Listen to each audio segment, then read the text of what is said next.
जय श्री राम दोस्तों। आज छाती पर भी जय श्री राम लिख कर आया हूं।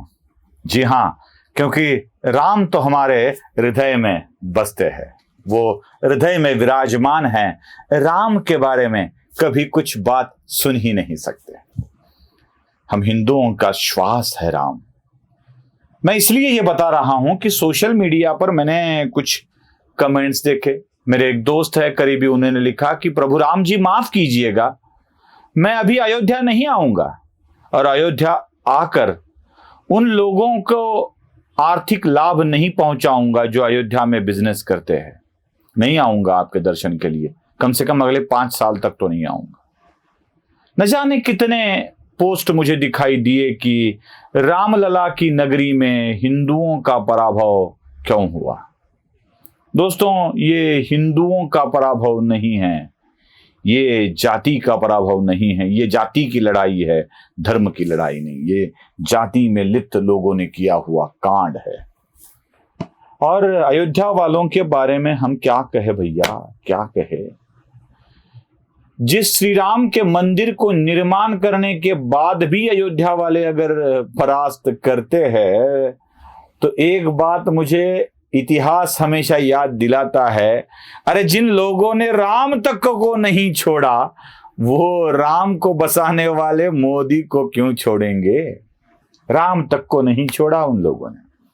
जब प्रभु श्री राम अयोध्या लौटे और माता सीता के साथ अयोध्या का राजपाट संभालने लगे तो अपने ही प्राण प्रिय राजा के पत्नी पर आशंका व्यक्त करके उसे छोड़ के आने की स्थिति प्रभु श्री राम पर ही इन्हीं अयोध्या वासियों ने लाई थी, जो राम के पत्नी को ही अपने चरित्र की परीक्षा देने पर मजबूर कर देते हैं। उस अयोध्या वालों के बारे में क्या कहना। इसलिए मुझे अयोध्या पर कुछ बात नहीं करनी है और न ही अपने राम के ऊपर गुस्सा दिखाना है। प्रभु श्री राम खुद परीक्षा देने वाले भगवान हैं, वो तो परीक्षा लेंगे ही लेंगे। और ऐसी बातें परीक्षा ही होती है दोस्तों। सत्य को ही परीक्षा से गुजरना पड़ता है, असत्य को कोई परीक्षा देनी नहीं होती। लोहे को कभी पिघलाकर परीक्षा दे नहीं ली जाती, लेकिन सोने को जरूर पिघलाकर परीक्षा ली जाती है। उसी पर हथौड़ा मारा जाता है, उसी की परीक्षा ली जाती है। तो ये परीक्षा की घड़ी है, ऐसा समझ लेते हैं और आगे चलते हैं। ये कहा जा रहा है कि कांग्रेस को बड़ी जीत हासिल हुई है, बहुत बड़ी जीत हासिल हुई है। अब इस जीत को मैं कैसी कहूं, ये सवाल मेरे मन में उठता है। आंकड़ों की बात माने तो दोनों तरफ से अलायंस करके लड़ा गया था, मतलब इंडी अलायंस था।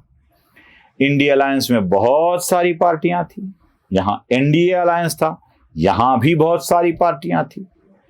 इंडी अलायंस का नेतृत्व करने वाली सबसे बड़ी पार्टी थी कांग्रेस। एनडीए अलायंस का नेतृत्व करने वाली सबसे बड़ी पार्टी थी भारतीय जनता पार्टी। और भारतीय जनता पार्टी को सीटें मिली है 240। कांग्रेस तो 3 आंकड़ा पार भी नहीं कर पाई, 99 पर अटक गई, 100 का आंकड़ा भी नहीं छू सकी कांग्रेस। तो 240 एक तरफ, 99 एक तरफ। जीत किसकी हुई है आप तय कर लो, किसकी हुई है जीत।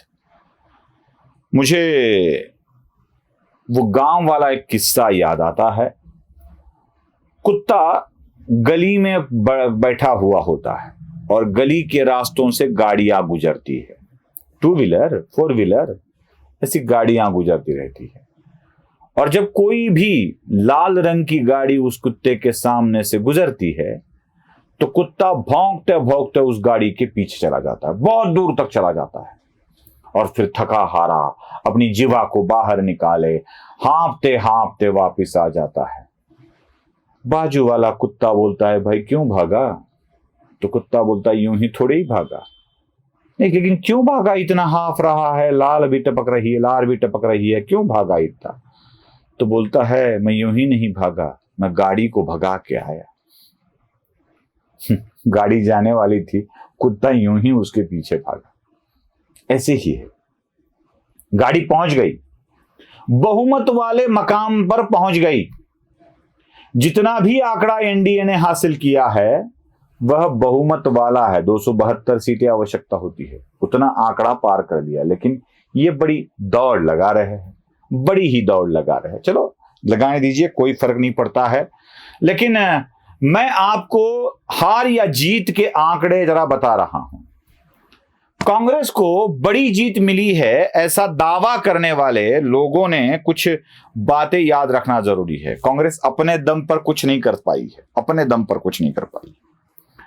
कांग्रेस को छोटी छोटी पार्टियों का सहारा लेना पड़ा है और छोटी पार्टियों के सामने छोटा होना पड़ा है। महाराष्ट्र के आंकड़े देख लीजिए। महाराष्ट्र में 48 जगह थी, 48 में कांग्रेस के हिस्से आई सिर्फ 17। 17 में से कांग्रेस जीती 13, मतलब जो 99 का आंकड़ा है ना, उसमें से 13 सीट तो महाराष्ट्र में जीती है। और महाराष्ट्र में क्यों जीती है? उद्धव बाला साहब ठाकरे की वोटिंग, राष्ट्रवादी कांग्रेस पार्टी शरद पवार की वोटिंग और कांग्रेस की वोटिंग मिलकर फायदा हुआ कांग्रेस का। 13 सीटें जीत ली कांग्रेस ने, 13, उद्धव ठाकरे को साथ लेके। और इधर उद्धव ठाकरे नाच रहे हैं, हम जीते, हम जीते, हमने भारतीय जनता पार्टी को हराया, हमने भारतीय जनता पार्टी को हराया। अरे नादान मूड वालों को, आपको साथ लेकर कांग्रेस ने हासिल कर लिया, आपको क्या मिला? ठेंगा ना। बस ये बिहार की बात ले लीजिए।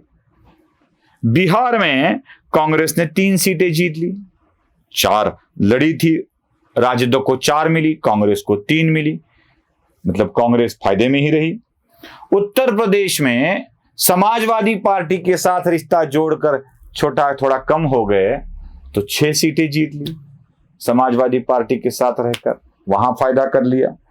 तमिलनाडु में डीएमके के साथ रहकर 9 सीटें हासिल कर ली, मतलब 9, 6, 15, 3, 18 और महाराष्ट्र के 13। कितने हुए भाई?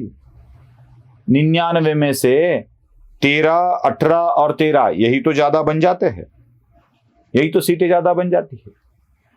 जहां कांग्रेस का मुकाबला, मतलब इंडिविजुअली कांग्रेस जहां पर लड़ी बीजेपी छोड़कर अन्य पक्षों के साथ, जरा वहां का भी देख लीजिए हाल क्या है। केरल में 14 सीटें मिली, भारतीय जनता पार्टी वहां कुछ भी नहीं थी। पंजाब में 5 सीटें मिली, भारतीय जनता पार्टी भी वहां कम थी। जहां कर्नाटक में 9 सीटें मिली, जहां उसका सीधा मुकाबला भारतीय जनता पार्टी से हुआ। मतलब भारतीय जनता पार्टी से लड़ाई ना करते हुए, दूसरों को साथ लेकर उनका फायदा लेते हुए कांग्रेस ने लगभग 2/3 सीटें जीती है।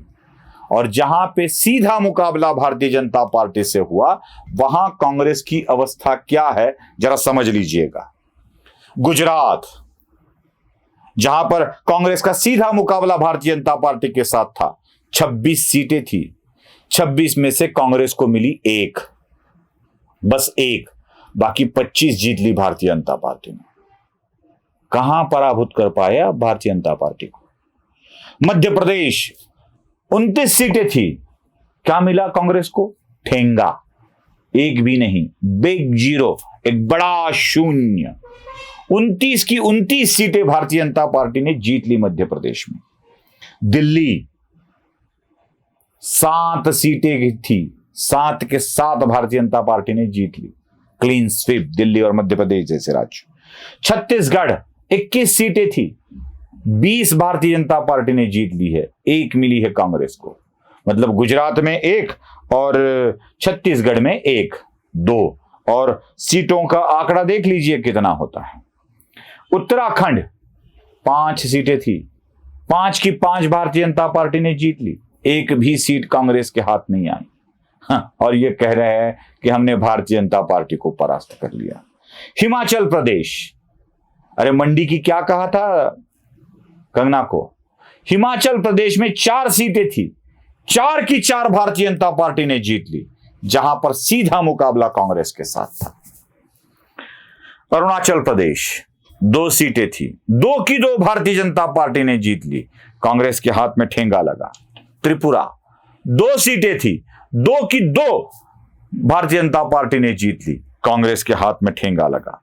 असम 14 सीटें थी, 9 जीत ली भारतीय जनता पार्टी ने। कांग्रेस के हाथ में 4 सीटें आई, एक अदर्स को मिल गई। जब सीधा मुकाबला भारतीय जनता पार्टी के साथ कांग्रेस का जहां जहां हुआ, वहां वहां कांग्रेस को करारी हार का सामना करना पड़ा है। और चला मुरारी हीरो बनने, मैंने भारतीय जनता पार्टी को परास्त कर लिया, मैंने भारतीय जनता पार्टी को परास्त कर लिया। अगर किसी श्वान को हाथी के ऊपर बिठाकर उसमें हाथी की शक्ति आ जाए ऐसे बता दे तो श्वान कभी हाथी नहीं बन जाता है, श्वान का श्वान ही रह जाता है। इसी तरह कांग्रेस ने छोटे छोटे दलों को बेवकूफ बनाकर उनसे राजनीतिक रिश्ता जोड़ लिया, भारतीय जनता पार्टी का डर दिखा दिया और डर दिखाकर यह कहा कि भाजपा को परास्त करना है तो हमें कुछ दे दो, हमें कुछ दे दो। ये सीधा ब्रिटिश वाली राजनीति हुई। जैसे ब्रिटिश आए थे ना, बस व्यापार करने दो, हम व्यापार करेंगे, आपको भी पैसे देंगे, और बन गए राजकर्ता। इसी तरह कांग्रेस ने ईस्ट इंडिया कंपनी की पॉलिसी को अडॉप्ट किया है और इसी पॉलिसी को अडॉप्ट करते हुए कांग्रेस ने भारतीय जनता पार्टी के बहुमत तक जाने के, अकेले के दम पर बहुमत पर जाने के अभियान को रोक दिया है। बाकी राम ने साथ नहीं दिया, ये सब मिथ्या है। राम तो दिल में बैठते हैं, हम राम की आराधना करते रहेंगे और इस पर बात भी करते रहेंगे। क्या लगता है जरूर बताइएगा। लाइक, शेयर और सब्सक्राइब करना मत भूलिए। धन्यवाद।